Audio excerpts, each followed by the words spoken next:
Hey everyone, welcome to our DBQ Rubric video where we'll show you how your DBQ will be assessed.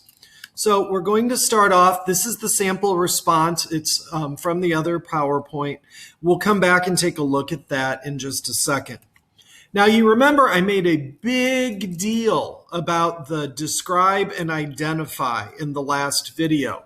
And if you look at the rubric, and it continues over the next 3 slides, if you look at the rubric, all of the exact responses use the word describe.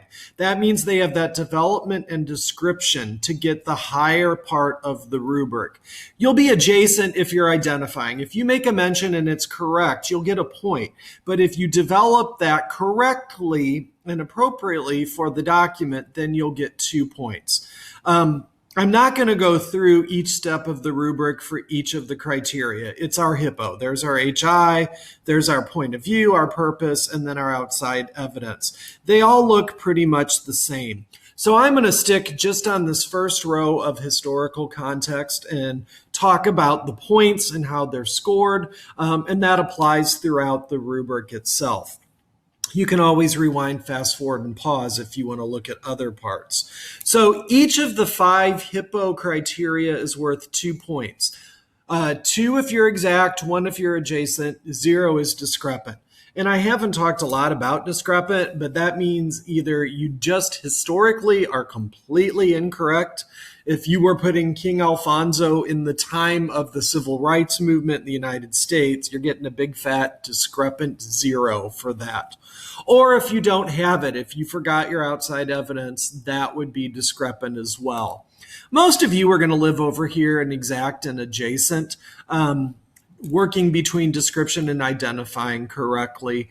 But you can see there's a lot of combinations that you can do to hit that magical proficiency, that 6 points out of 10 that you need to get so that you don't have to move on to the secondary assessment on this objective. So let's say I get a 1 on adjacent, I get an adjacent on context. I get a 2 on intended audience, that's 3 points. I can get a 2 on point of view, that's 5 points. 0 on purpose, botched that, but I picked up 1 point in outside evidence. I've hit 6. So one of the criteria, I didn't get any points at all. I was discrepant. And on 2 of them, I scored adjacent. I didn't get the full amount of points that were available, yet I still was proficient in this task, and that objective you are good on and don't have to repeat. So what this looks like in an actual DBQ response, let's look at historical context. 1 point for correctly identifying Europeans colonizing Africa. That's an identification. A 2nd point by describing it as being specifically about the slave trade. 1 point for identifying King John as the audience. 1 point for identifying why he was chosen. It's a more complex description. 1 point identifying King Mbemba's bias about being anti-European. 1 point for going into describing his courteous tone and his submissiveness as a more in-depth description.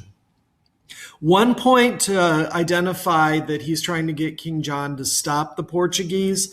A 2nd point specifically by saying, hey, I want you to stop this enslavement of my people. Finally, 1 point for mentioning that the African slave trade is some outside information that this document's about, and an additional point for saying the slave trade was needed as labor in the New World. Again, this to get even 1 point needs to connect back up here with this specific event right here, trade of enslaved people. So there's your DBQ rubric, like your FRQ rubric, pretty simple, pretty straightforward. The more we use it, the more we do practice, the better off you'll get at this. If you have questions, email or ask your teacher. And as always, have a great day.